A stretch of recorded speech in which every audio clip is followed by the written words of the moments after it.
నమస్కారం. దూరదర్శన్ వార్తలకు స్వాగతం. నేను త్రిమూర్తులు. ముందుగా ముఖ్యాంశాలు. తెలంగాణ ఏపీ జల వివాదంపై ప్రధానంగా 4 అంశాలను చర్చించిన ఎపెక్స్ కౌన్సిల్ వివాదాల పరిష్కారంలో ఒక అడుగు ముందుకు పడిందన్న జలశక్తి శాఖ మంత్రి గజేంద్ర సింగ్ షెకావత్. ఆయుష్ ట్రీట్మెంట్ ప్రోటోకాల్ను విడుదల చేసిన కేంద్ర ఆరోగ్య మంత్రి హర్షవర్ధన్ అశ్వగంధ, లవంగ, తిప్పతీగలు కరోనా వైరస్ ను నివారిస్తాయని నిర్ధారణ.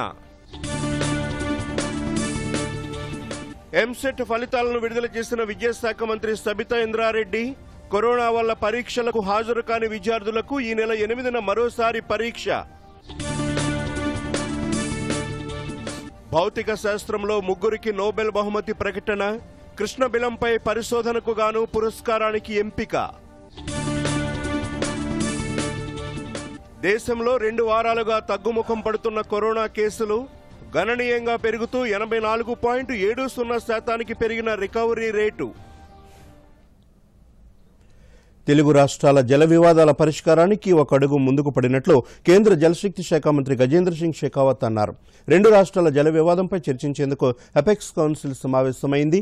గజేంద్ర సింగ్ షెకావత్ అధ్యక్షతన జరిగిన సమావేశంలో AP CM Jaganmohan Reddy, Telangana CM కేసీఆర్తో పాటు కృష్ణా గోదావరి యాజమాన్య బోర్డు చైర్మన్లు, ఇతర ఉన్నతాధికారులు పాల్గొన్నారు. సమావేశం అనంతరం భేటీలో చర్చించిన అంశాలను మంత్రి షెకావత్ వెల్లడించారు. 2 రాష్ట్రాలు లేవనెత్తిన అంశాలపై సమావేశంలో చర్చించినట్లు చెప్పారు. సమావేశం ఫలవంతంగా జరిగిందని, ప్రధానంగా 4 అంశాలపై చర్చించినట్లు వివరించారు. एपेक्स काउंसिल की अवधारणा की गई, जिसका चेयरमैन का दायित्व जल शक्ति मंत्री और वाटर रिसोर्सेज मिनिस्टर में जो होते थे उनको दिया गया और दोनों प्रदेशों के मुख्यमंत्री उसके सदस्य होते हैं. पहले मीटिंग सर्वोच्च परिषद की एपेक्स काउंसिल की पहली मीटिंग जो है वो मीटिंग 2016 में आदरणीय उमा भारती जी जब मंत्री थी तब हुई थी. उसके बाद में बार बार राज्यों को लिखा भी गया था कि वो कोई एजेंडा भेजें अगर कोई मीटिंग करनी हो, लेकिन 4 साल के लंबे अंतराल के बाद में आज वो मीटिंग वापस आयोजित की गई. जो apex council as per एपीआरए act बनाई गई है, उस एपेक्स काउंसिल का अधिकार है कि गोदावरी और कृष्णा नदियां पर राज्यों द्वारा बनाई गई किसी भी परियोजना को फाइनल अप्रूवल देना. दूसरा, जो गोदावरी और कृष्णा दोनों नदियों पर जो बोर्ड बनाए गए हैं एज पर एक्ट, उनके कामकाज की निगरानी करना. और दोनों राज्यों के बीच में यदि कोई पानी को लेकर के, बंटवारे को लेकर के अगर कोई विवाद होता है तो उसको हल करने का प्रयास करना. एपेक्स काउंसिल की ఎపెక్స్ కౌన్సిల్ భేటీలో 2 రాష్ట్రాల ముఖ్యమంత్రులు తమ వాదనలు వినిపించారు. ఆయా రాష్ట్రాల్లో కొత్త ప్రాజెక్టుల డీపీఆర్లను అందించాలని 2 సీఎంలను కోరగా దానికి వారు అంగీకారం తెలిపారు. కృష్ణా బోర్డు కార్యాలయాన్ని విజయవాడకు తరలించేందుకు సమావేశంలో అంగీకారం కుదిరింది. కృష్ణా గోదావరి బోర్డుల పరిధిపై నిర్ణయాధికారం కేంద్రానిదేనని, దాని కేంద్రం త్వరలోనే నిర్ణయిస్తుందని ఎపెక్స్ కౌన్సిల్ తెలిపింది. అవసరమైతే నదీ జలాలపై సుప్రీంకోర్టులోని కేసును వెనక్కి తీసుకుంటామని కేంద్ర మంత్రి షెకావత్ చెప్పారు. నాగార్జున సాగర్, శ్రీశైలం ప్రాజెక్టుల నిర్వహణపై చట్ట ప్రకారమే ముందుకు వెళతామని, పోలవరం ప్రాజెక్టును వేగంగా పూర్తి చేయాలన్నదే కేంద్ర ప్రభుత్వ లక్ష్యమని షెకావత్ అన్నారు. కంటికి కనిపించని ఓ జీవి మొట్టమొదటిసారిగా ప్రపంచాన్నే స్తంభింపజేసింది. ప్రపంచ దేశాలను భయభ్రాంతులకు గురిచేసింది. అదే కరోనా వైరస్. వైరస్ అత్యంత వేగంగా వ్యాపిస్తోంది. దేశంలోకి వైరస్ ప్రవేశించగానే భారత ప్రభుత్వం సకాలంలో స్పందించింది. ముందు జాగ్రత్తగా లాక్డౌన్ విధించి ప్రజలను ఇళ్లకే పరిమితం చేసింది. ఓ పక్క వైరస్ గురించి పరిశోధనలు చేస్తూనే మరోవైపు వైరస్ వ్యాప్తి నియంత్రణకు సరైన చర్యలు చేపట్టింది. భారత ప్రభుత్వం సకాలంలో స్పందించి లాక్డౌన్ విధించడంతో వైరస్ వ్యాప్తిని అరికట్టడంతో పాటు హాస్పిటల్స్పై ఒత్తిడి పడకుండా చేసింది. దీంతో కోట్లాది మందిని కాపాడి భారతదేశం ప్రపంచ ఆరోగ్య సంస్థ ప్రశంసలు సైతం అందుకుంది. మరోవైపు భారత శాస్త్రవేత్తలు వైరస్పై పరిశోధనలు చేస్తూ విదేశీ కంపెనీలతో కలిసి కోవిడ్ టీకాను కనుగొనడంలో భాగస్వామ్యమయ్యాయి. ఈ విషయంపై centre for cellular and molecular biology director doctor RK Mishra దూరదర్శన్తో మరిన్ని వివరాలు పంచుకున్నారు. And we have understood quite a bit how this virus spreads, and that is the one thing you can control, because once you know how it spreads, you can manage that little bit better. So these are the major improvements, and diagnostics have improved significantly. In Indian context, we have become significantly independent in terms of diagnostics. Earlier we were totally in the short supply, and that has changed a lot. I am not sure. By all indications, I don't think that we have crossed the peak. If it happens, it's very good. For lower number, there may be many factors of this, which is, are we testing enough numbers? Are we testing the specific population where infection is going to be there? Another important thing, whether our tests are accurate. If all these factors can change the result in the end. ప్రభుత్వం తీసుకున్న చర్యల ఫలితంగా కోలుకున్న వారి సంఖ్య గణనీయంగా పెరిగి మరణాల సంఖ్య తగ్గింది. అయినప్పటికీ నిర్లక్ష్యం వహించకుండా కోవిడ్ నిబంధనలను మనందరం పాటించడం ఎంతైనా అవసరం. ఎల్లప్పుడూ మాస్కులు ధరించడంతో పాటు తరచుగా చేతులను శుభ్రంగా కడుక్కోవాలి. భౌతిక దూరాన్ని ఖచ్చితంగా పాటించాలి. వానాకాలంలో సాగు చేసిన వరి, పత్తి పంటలను ప్రభుత్వమే కొనుగోలు చేస్తుందని సీఎం కేసీఆర్ ప్రకటించారు. రాష్ట్రంలో మొత్తం 6,000 కేంద్రాల ద్వారా వరి కొనుగోలు చేపట్టనున్నట్లు స్పష్టం చేశారు. ప్రగతి భవన్లో వానాకాలం పంటలపై ఉన్నతాధికారులతో సమీక్ష నిర్వహించిన సీఎం కేసీఆర్ రైతులకు ఎలాంటి ఇబ్బంది లేకుండా పూర్తిగా పంటలను కొనుగోలు చేయాలని అధికారులను ఆదేశించారు. ప్రతి విషయంలోనూ రైతును కాపాడుకోవాలన్నదే ప్రభుత్వ ఉద్దేశమని సీఎం చెప్పారు. వానాకాలంలో రికార్డు స్థాయిలో 1,34 ఎకరాల్లో పంటలు సాగు చేశారని, వాటిలో 52,77,000 ఎకరాల్లో వరి, 60,36,000 ఎకరాల్లో పత్తి, 10,78,000 ఎకరాల్లో కంది పంట సాగు చేసినట్లు సీఎం తెలిపారు. ఐకేపీలు, పిఎస్సీలు, మార్కెటింగ్ శాఖ ద్వారా ప్రభుత్వం వరి కొనుగోలు చేపట్టినట్లు కేసీఆర్ వెల్లడించారు. రైతులు తొందరపడి తక్కువ ధరకు అమ్ముకోవద్దని సూచించారు. తాలు, పొల్లు లేకుండా వరి ధాన్యం తీసుకొచ్చి కనీస మద్దతు ధరను పొందాలన్నారు. తేమ ఎక్కువగా ఉన్న ధాన్యాన్ని తీసుకొచ్చి ఇబ్బంది పడొద్దని చెప్పారు. వరి ధాన్యం కొనుగోళ్లపై 1-2 రోజుల్లో మార్గదర్శకాలు విడుదల చేయనున్నట్లు స్పష్టం చేశారు. పంట కొనుగోళ్లకు సంబంధించి కాల్ సెంటర్ ఏర్పాటు చేసి రైతుల సందేహాలను నివృత్తి చేయాలని అధికారులను సీఎం కేసీఆర్ ఆదేశించారు. ఎంసెట్ 2020 పరీక్షా ఫలితాలను రాష్ట్ర విద్యాశాఖ మంత్రి సబితా ఇంద్రారెడ్డి విడుదల చేశారు. హైదరాబాద్లోని జవహర్లాల్ నెహ్రూ టెక్నికల్ యూనివర్సిటీలో మంత్రి ఫలితాలను విడుదల చేశారు. ఎంసెట్ ఇంజనీరింగ్లో 75.29% ఉత్తీర్ణత సాధించినట్లు మంత్రి తెలిపారు. పరీక్షకు మొత్తం 119,183 మంది విద్యార్థులు హాజరు కాగా వారిలో 89,734 మంది అర్హత సాధించారు. కరోనా కారణంగా పరీక్షకు హాజరు కాని విద్యార్థుల కోసం ఈ నెల 8వ తేదీన మరోసారి పరీక్ష నిర్వహించనున్నట్లు మంత్రి సబితా చెప్పారు.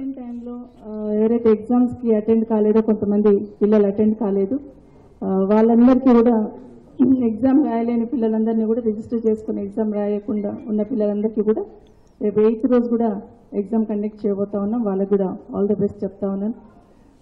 ఎగ్జామ్స్లో ప్రతిభ కనబరిచిన పిల్లలందరికీ కూడా మరొకసారి ఆల్ ది బెస్ట్ చెప్తూ బంగారు భవిష్యత్తు ఉండాలని మనస్ఫూర్తిగా కోరుకుంటూ మంచి కళాశాల, మంచి కోర్సులను ఎంచుకోవాలని మరొకసారి కోరుకుంటూ, ఎందుకంటే మీ భవిష్యత్తు మీ చేతుల్లోనే ఉంది. మంచిగా చదువుకుని ఉన్నత స్థాయికి ఎదగాలని మనస్ఫూర్తిగా కోరుకుంటూ. నిజామాబాద్ స్థానిక సంస్థల ఎమ్మెల్సీ ఎన్నికల్లో మాజీ ఎంపీ కవిత విజయం ఖాయమని మున్సిపల్ శాఖ మంత్రి కేటీఆర్ ధీమా వ్యక్తం చేశారు. భారీ మెజారిటీతో కవితను గెలిపించాలని ప్రజాప్రతినిధులను కోరారు. త్వరలో జరగబోయే నిజామాబాద్ ఎమ్మెల్సీ ఎన్నికపై స్థానిక ప్రజాప్రతినిధులతో కేటీఆర్ వీడియో కాన్ఫరెన్స్ నిర్వహించారు. టీఆర్ఎస్ ఆవిర్భావం నుంచి నిజామాబాద్ జిల్లా పార్టీకి అండగా ఉంటుందని, అన్ని ఎన్నికల్లోనూ విజయం సాధించినట్లే ఎమ్మెల్సీ ఎన్నికల్లో కూడా విజయం సాధిస్తామని మంత్రి కేటీఆర్ విశ్వాసం వ్యక్తం చేశారు. కరోనా వైరస్ వ్యాప్తి నివారణకు యాదాద్రి భువనగిరి జిల్లా అధికార యంత్రాంగం తీసుకుంటున్న చర్యలు సత్ఫలితాలనిస్తున్నాయి. జిల్లాలో ఇప్పటి వరకు 10,000 కోవిడ్ పాజిటివ్ కేసులు నమోదయ్యాయి. వారిలో ఇప్పుడు 1,000కి పైగా కేసులకు చికిత్స అందజేస్తున్నారు. ప్రతిరోజు 1,000కి పైగా టెస్టులు సైతం నిర్వహిస్తున్నారు. పాజిటివ్ వచ్చిన వారిని హోం క్వారంటైన్లో ఉంచి వైద్య సిబ్బంది సలహాలు, సూచనలు అందిస్తున్నారు. మెరుగైన వైద్య సహాయం అందించడానికి జిల్లా కేంద్రంలోని ఏరియా ఆసుపత్రి, బీబీనగర్లోని ఎయిమ్స్ ఆసుపత్రిలో 50 పడకలు, భువనగిరి ఏరియా ఆసుపత్రిలో 40 పడకలు ఆక్సిజన్తో సహా సిద్ధంగా ఉంచామని జిల్లా కలెక్టర్ తెలిపారు.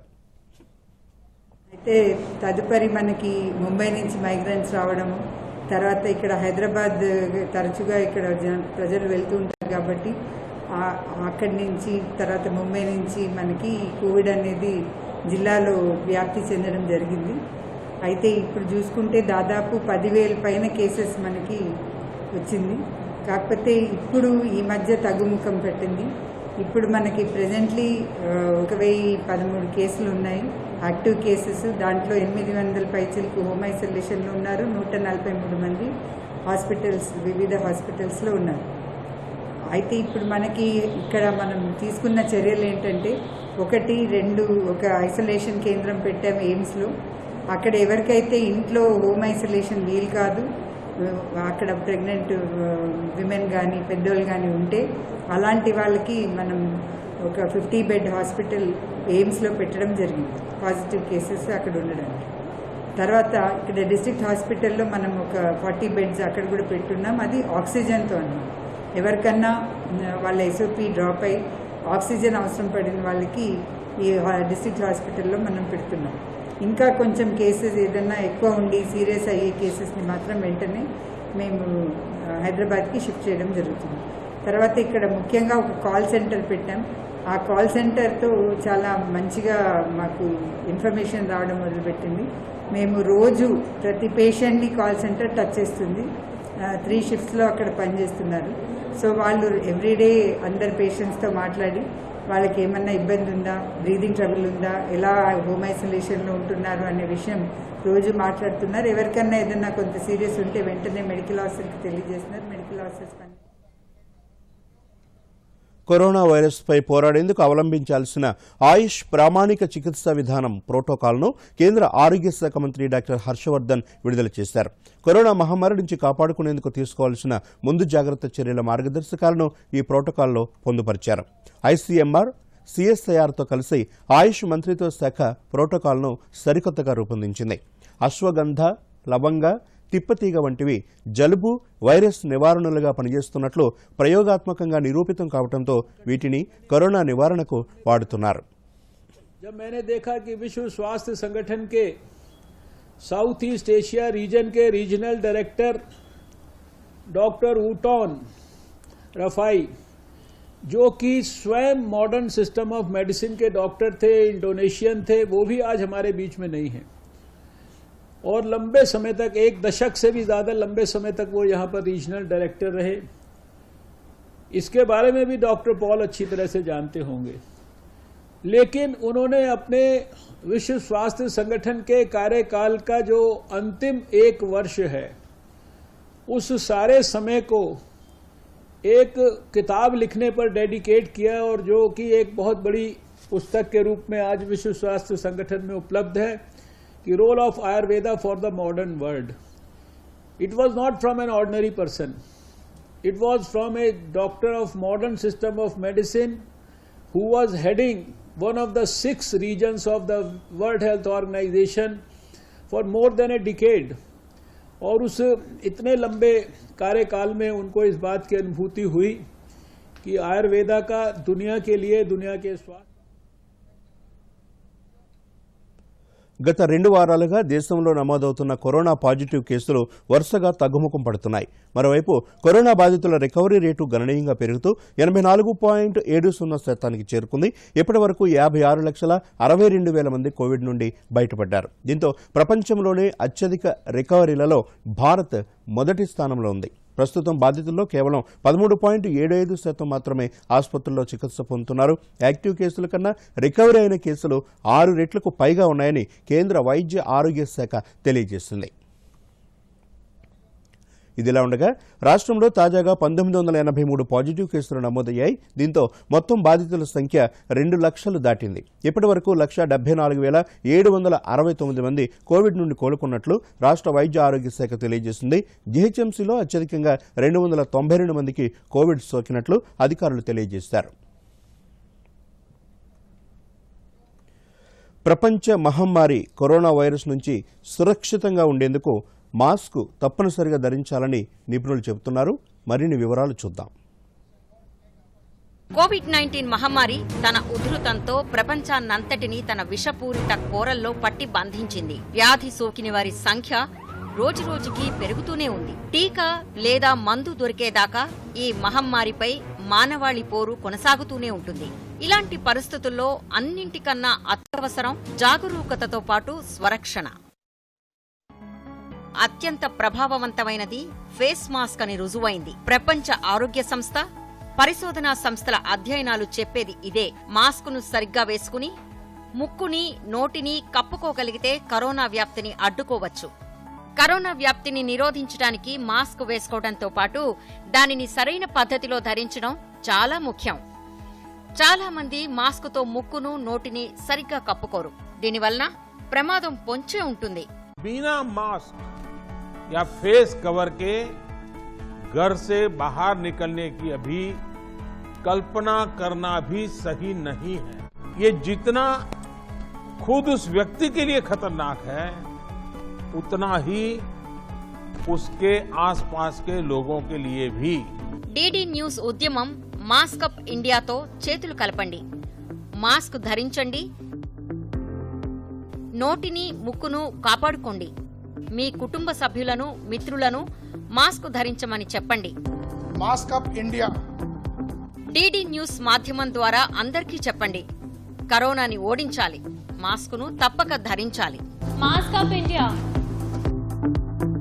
Mask up India. Mask up India.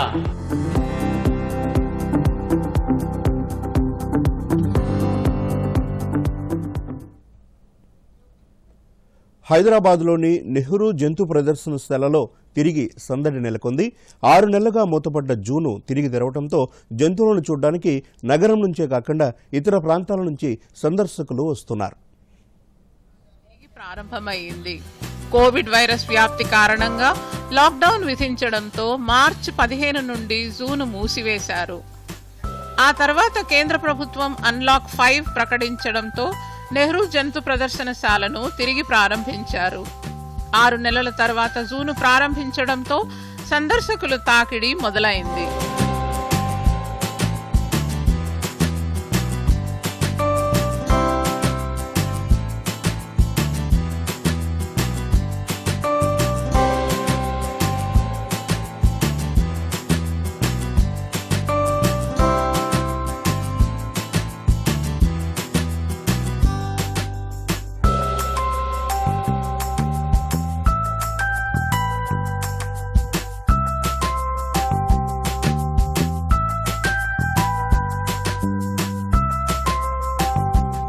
Zoological park ను ప్రారంభించినప్పటికీ సందర్శకులు కోవిడ్ నిబంధనలు ఖచ్చితంగా పాటించేలా అధికారులు చర్యలు తీసుకుంటున్నారు.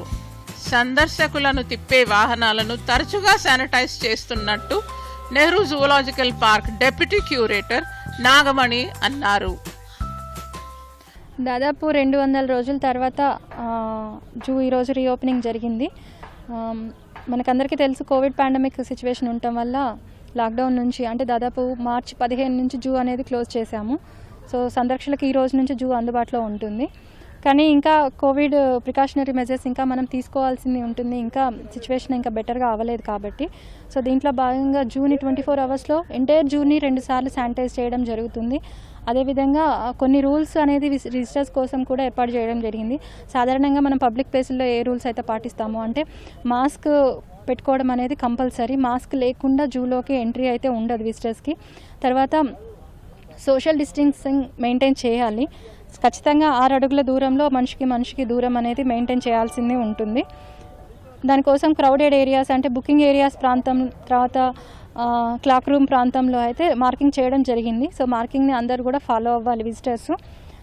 అదేవిధంగా ఈటరీ ఏరియాస్ డెసిగ్నేషన్ కూడా చేయడం జరిగింది. అంటే ఒక 5 ప్రాంతాలని జూలో గుర్తించి అంటే ఆహారం తీసుకోవడానికి అనుకూలంగా ప్రాంతాలను గుర్తించి అవి ఎక్స్క్లూజివ్లీ ఫర్ ఈటింగ్ పర్పస్ కోసం దాన్ని డెసిగ్నేట్ చేయడం జరిగింది.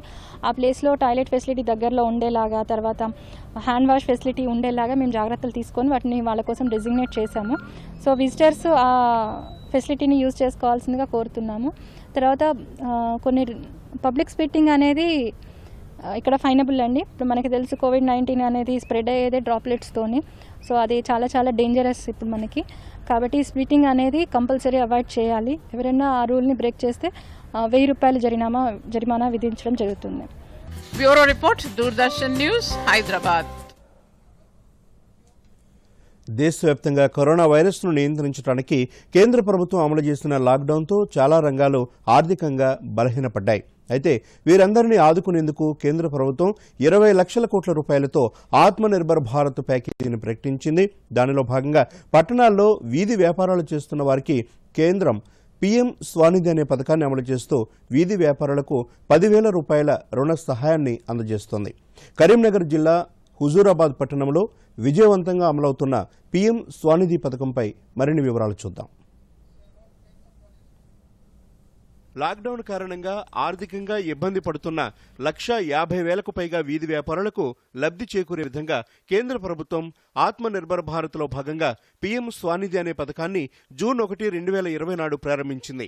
ఈ పథకం ద్వారా కరోనా కష్టకాలంలో ఆర్థికంగా నష్టపోయిన వీధి వ్యాపారులు తిరిగి వారి వ్యాపారాలు చేసుకుంటూ ఆర్థికంగా నిలబడేలా బ్యాంకుల ద్వారా 10,000 రూపాయల రుణ సహాయం అందిస్తున్నారు. మార్చి 24, 2020 కంటే ముందు నుంచి ఎవరైతే వీధి వ్యాపారం చేస్తున్నారో వారే ఈ పథకానికి అర్హులు. కరీంనగర్ జిల్లా హుజూరాబాద్లో మొత్తం పట్టణ జనాభా 46,784 మంది ఉండగా పట్టణంలో వీధి వ్యాపారం చేస్తున్న 1,707 మందిని గుర్తించి వారందరికీ గుర్తింపు కార్డులు అందజేయటం జరిగింది. వారందరూ 10,000 రూపాయల రుణం కోసం బ్యాంకులకు దరఖాస్తులు పెట్టుకున్నట్లు హుజూరాబాద్ మున్సిపల్ కమిషనర్ తెలిపారు. కేంద్ర ప్రభుత్వం నుంచి పీఎం స్వనిధి ఆత్మనిర్భర్ పథకం కింద పేద ప్రజలకు, ముఖ్యంగా ఈ వీధి విక్రయదారులకు, ఎవరైతే పాల వ్యాపారులు ఉంటారో, ఈ కొబ్బరి బొండలు అమ్ముకునే వాళ్ళు, ఈ కాయగూరలు బిజినెస్ చేసేవాళ్ళు, వ్యాపారం చేసేవాళ్ళు, ఇతరత్ర చిల్లర సామాన్లు ఎవరైతే అమ్ముకుంటారో వాళ్లకు చేయూతనివ్వాలని, ఈ కష్టకాలంలో చేయూతనివ్వడం కోసం గవర్నమెంట్, రాష్ట్ర ప్రభుత్వం, ఇటు సెంట్రల్ ప్రభుత్వం రెండు సంయుక్తంగా ఈ పీఎం ఆత్మనిర్భర్ పథకం గురించి ప్రతి ఒక్క స్ట్రీట్ వెండర్కి 10,000 రూపాయలు రుణం మంజూరు చేయడానికి దాదాపు ఎక్కడెక్కడ మా దగ్గర దాదాపు 10 బ్యాంకులు ఉన్నాయండి. ఆ 10 బ్యాంకులకు వాళ్ళకు ఎక్కడెక్కడైతే వాళ్ళకి బ్యాంక్ అకౌంట్స్ ఉన్నాయో వాళ్ళకి డైవర్ట్ చేసుకునే భాగంగా ప్రభుత్వం ఈ విధంగా యోచించి దాని ప్రకారంగా కరోనా కష్టకాలంలో చాలా నష్టపోయి తిండికి కూడా ఇబ్బంది పడుతున్న సమయంలో కేంద్ర ప్రభుత్వం పీఎం స్వానిధి ద్వారా 10,000 రూపాయల రుణ సదుపాయాన్ని అందించి వారు వ్యాపారాల్ని నిలబెట్టుకునేందుకు సహాయం చేస్తున్నందుకు లబ్ధిదారులు సంతోషాన్ని వ్యక్తం చేస్తున్నారు. కానీ నాకు ఇబ్బంది, మొన్న కరోనా వల్ల ఇబ్బంది వచ్చింది, చాలా ఇబ్బంది వల్ల నాకు డబ్బులు ఇబ్బంది అయింది. సార్ వాళ్ళు ఇచ్చారు మాకు 10,000 రూపాయలు. 10,000 రూపాయలు మాకు ఇచ్చారు కూరగాయల వ్యాపారం మీద. మేము దాన్ని మాకు సంతోషంగా ఉంది. అనుకోని కారణాల వల్ల మనకు ప్రపంచవ్యాప్తంగా కరోనా సమయంలో అందరికీ లాక్డౌన్ కావడం వల్ల నా బిజినెస్ మూతపడింది. అనుకోకుండా ప్రధానమంత్రి గారు 10,000 స్కీమ్ అనేది తీసుకొచ్చారు. ఈ 10,000 స్కీము అనేది నేను అప్లై చేసుకున్నా, నాకు 10,000 స్కీమ్ వచ్చింది. నేను మునుపటిలా కాకుండా కొంచెం కన్నా నా బిజినెస్ని ఇప్పుడు డెవలప్ చేసుకుంటున్నాను. ఈ 10,000 కూడా నాకు ఒకేసారి కట్టాలని కూడా చెప్పలేరు. సులభ వాయిదాలలో కట్టుకోవడం, నెలకు 1,000 రూపాయలు 10 నెలల 10,000 కట్టుకొని మళ్ళీ ఇంట్రెస్ట్ నాకు కూడా లేకుండా ఉండడం నాకు ఇది చాలా సంతోషకరం. Bureau report, Doordarshan news. Atmanirbhar Bharat పథకంలో భాగంగా వీధి వ్యాపారులకు 10,000 రూపాయలు ఆర్థిక సహాయం అందించడం పట్ల నల్గొండ జిల్లా మిర్యాలగూడ పట్టణ వ్యాపారులు సంతోషాన్ని వ్యక్తం చేస్తున్నారు. వీలైనంత మంది లబ్ధిదారులకు ఆత్మనిర్భర నిధి అందేలా మిర్యాలగూడ మెప్మా అధికారులు చర్యలు తీసుకుంటున్నారు. మిర్యాలగూడ చుట్టుపక్కల గ్రామాలకు చెందిన కొంతమంది మిర్యాలగూడ పట్టణానికి వచ్చి రోడ్డుకి ఇరుపక్కల చిరు వ్యాపారాలు చేసుకుంటున్నారు. అయితే కరోనా లాక్డౌన్ కారణంగా కొంతకాలంగా వ్యాపారాలు లేక చాలా నష్టపోయారు. కూరగాయలు, పండ్లు, చిరుతిండ్ల వ్యాపారం చేసి ఆ రోజు వచ్చిన లాభాన్ని మరుసటి రోజు పెట్టుబడిగా వాడుకోవటం వీరికి తప్పనిసరి. అయితే గత 6 నెలలుగా కోవిడ్ కారణంగా వ్యాపారాలు సాగక పెట్టుబడి లేక ఇబ్బందులు ఎదుర్కొన్నారు. కష్టకాలంలో కేంద్ర ప్రభుత్వం ఇచ్చిన స్వనిధి రుణాలు వీరికి ఆసరాగా నిలిచాయి. వీరందరూ ఇప్పుడు లాక్డౌన్ ముగియడంతో తిరిగి వ్యాపారాలను ప్రారంభించారు. ప్రభుత్వం అందిస్తున్న సహాయం గురించి మెప్మా అధికారులు వారికి తెలియజేసి మున్సిపాలిటీలో పేరు నమోదు చేసుకునేలా చూస్తున్నారు. బ్యాంకుల వారీగా వారి పేర్లను ఆన్లైన్లోనూ నమోదు చేస్తున్నారు. పట్టణ పరిధిలో 6,066 మందిని ఇలా గుర్తించారు. 3,000 మంది ఇప్పటికే ఆన్లైన్లో నమోదు చేసుకోగా 1000కి పైగా లబ్ధిదారులకు రుణ సదుపాయం అందింది. లబ్ధిదారుల ఖాతాల్లో నగదు జమ అయ్యే వరకు మెప్మా అధికారులు సూచనలు సలహాలు ఇస్తూ వారిని ప్రోత్సహిస్తున్నారు. 2020 జనవరిలో ఎన్నిక కాబడ్డ ఈరోజు ప్రధాన్ మంత్రి ఆత్మనిర్భర్ నిధి కింద అది రావడం చాలా, ఈ కరోనా టైంలో చాలామంది చిరు వ్యాపారస్తులకు ఏదైతే నష్టం జరిగిందో వారికి రుణ సాయం అందించే 10,000 రూపాయల స్కీమ్ తీసుకురావడం చాలా అభినందనీయం. దాంట్లో భాగంగా మా మిర్యాలగూడ పట్టణంలో 5,439 టార్గెట్ ఇవ్వడం జరిగింది. కానీ మా వాళ్ళందరూ ఇక్కడ మాది వ్యాపార కేంద్రం, చాలామంది వస్తూ పోతుంటారు. ఈ చుట్టుపక్కల నుంచి రోజు 50,000 మంది మిర్యాలగూడ పట్టణానికి వస్తుంటారు. దాంట్లో భాగంగా మేము 6,066 మందిని గుర్తించడం జరిగింది. ఇది వ్యాపారస్తులు ఆ 10,000 రూపాయలతోటి తమ వ్యాపారాలు నడుపుకుంటూ కుటుంబ పోషణ సాగిస్తున్నారు. ఇటువంటి మంచి స్కీమ్ తీసుకొచ్చిన ప్రధానమంత్రి గారికి, రాష్ట్ర ముఖ్యమంత్రి గారికి, మా మిర్యాలగూడ పట్టణ ఈ చిరు వ్యాపారస్తుల తరఫున వారికి ధన్యవాదాలు తెలియజేస్తూ, ప్రతి ఏరియాలో ఉన్నటువంటి స్ట్రీట్ వెండర్స్ని ఐడెంటిఫై చేసి వారికి లోన్ యొక్క ప్రాధాన్యతను వివరిస్తూ వారు ఈ కష్టకాలంలో, కరోనా కష్టకాలంలో వారి కుటుంబానికి ఎంతో ఆసడగా ఉండేటటువంటి ఒక గొప్ప ఈ పథకాన్ని, ఎందుకంటే వారందరూ చిరు వ్యాపారులు, ఆ చిరు వ్యాపారులకు కావాల్సినటువంటిది ఈ లాక్డౌన్ పీరియడ్లో ఎన్నో కుటుంబాలు వ్యాపారాలు లేక ఇబ్బంది పడుతున్న తరుణంలో ప్రభుత్వం వారు తీసుకున్నటువంటి మంచి విషయాన్ని వాళ్ళకు వివరించి 10,000 రూపాయల ఆర్థిక సహాయాన్ని ప్రభుత్వం అందిస్తుందని చెబుతూ అటువంటి ఈ స్కీమ్ని విరివిగా చిరు వ్యాపారులకు అందేలాగా వారందరూ ఎవరైతే ఒరిజినల్ బెనిఫిషియర్స్ ఉంటారో, ఎవరైతే నిజంగా ఆ సహాయం కోసం ఎదురు చూస్తూ ఉంటారో, ఆ సహాయం కోసం ఎదురు చూసే వాళ్ళందరినీ గుర్తించడం జరిగింది. Bureau report, Doordarshan news. Hathras ఘటన అత్యంత భయంకరమని సుప్రీంకోర్టు వ్యాఖ్యానించింది. ఈ కేసులోని సాక్షులను రక్షించేందుకు ఎలాంటి చర్యలు తీసుకుంటున్నారో చెప్పాలని ఉత్తరప్రదేశ్ ప్రభుత్వాన్ని ఆదేశించింది. ఈ ఘటనకు సంబంధించి ఈ నెల 8లోగా అఫిడవిట్ దాఖలు చేయాలని యూపీ ప్రభుత్వాన్ని అత్యున్నత న్యాయస్థానం ఆదేశించింది. బాధితురాలి కుటుంబం న్యాయవాదిని ఏర్పాటు చేసుకుంటుందో లేదో కూడా తెలపాలని పేర్కొంది. హత్రాస్ ఘటనపై రాజకీయ దురుద్దేశంతోనే పెద్ద ఎత్తున తప్పుడు ప్రచారం జరుగుతోందని ఆరోపిస్తూ యూపీ ప్రభుత్వం సిబిఐ విచారణకు ఆదేశించింది. ఈ నెల 15 నుండి దేశవ్యాప్తంగా సినిమా హాళ్లను ప్రారంభించేందుకు సంబంధించిన నియమావళిని కేంద్ర సమాచార ప్రసార శాఖ మంత్రి ప్రకాష్ జావడేకర్ విడుదల చేశారు. ఢిల్లీలో జరిగిన సమావేశంలో మీడియా ప్రతినిధులతో మాట్లాడుతూ గతంలో హోంశాఖ విడుదల చేసిన మార్గదర్శకాలను అనుసరించి టికెట్ల అమ్మకానికి సంబంధించి సినిమా హాలు పూర్తి సామర్థ్యంలో 50% వరకు జరుపుకోవచ్చునని తెలియజేశారు. కోవిడ్ వైరస్ దృష్ట్యా భౌతిక దూరాన్ని పాటించడం, మాస్కులు నిబంధనలను తప్పనిసరిగా పాటించాలని అన్నారు. సీట్లకు మధ్య ఖాళీ ఉండేలా చూడాలని అన్నారు. ఈ ఏడాది భౌతిక శాస్త్రంలో 3 నోబెల్ పురస్కారం వరించింది. విశ్వంలోని అత్యంత అరుదైన అంశం కృష్ణబిలంపై పరిశోధనలకు గాను శాస్త్రవేత్తలు రోజర్ పెన్రోస్, రిన్హార్డ్ గెంజెల్, ఆండ్రియా గెజ్లకు నోబెల్ పురస్కారాన్ని ప్రకటించారు. అయితే ఇందులో రోజర్ పెన్రోస్ సగం పురస్కారాన్ని ఇవ్వగా మిగతా సగాన్ని రిన్హార్డ్, ఆండ్రియాలు పంచుకోనున్నారు.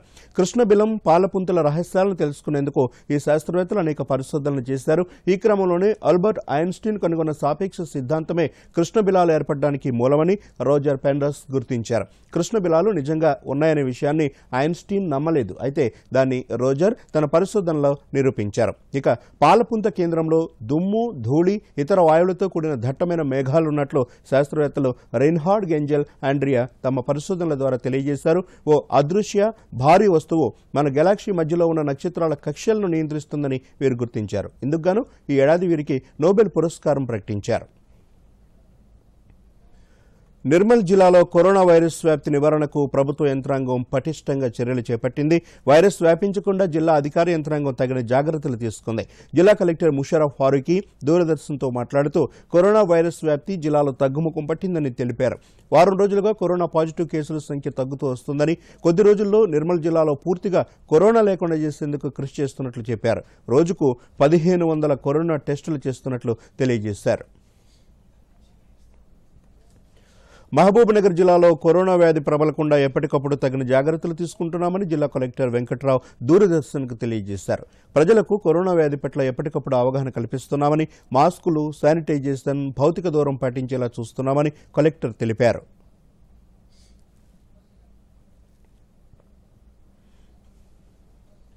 ఇక మరోమారు ముఖ్యాంశాలతో వార్తలు ముగిద్దాం. నమస్కారం. తెలంగాణ ఏపీ జల వివాదంపై ప్రధానంగా 4 అంశాలను చర్చించిన ఎపెక్స్ కౌన్సిల్ వివాదాల పరిష్కారంలో ఒక అడుగు ముందుకు పడిందన్న జలశక్తి శాఖ మంత్రి గజేంద్ర సింగ్ షెకావత్.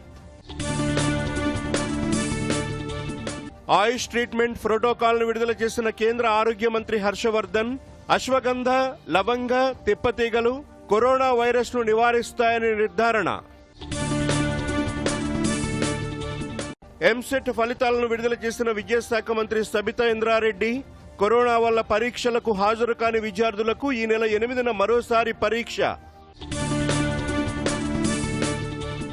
భౌతిక శాస్త్రంలో 3కి నోబెల్ బహుమతి ప్రకటన. కృష్ణబిలంపై పరిశోధనకు గాను పురస్కారానికి ఎంపిక. దేశంలో 2 వారాలుగా తగ్గుముఖం పడుతున్న కరోనా కేసులు గణనీయంగా పెరుగుతూ 84.70% పెరిగిన రికవరీ రేటు.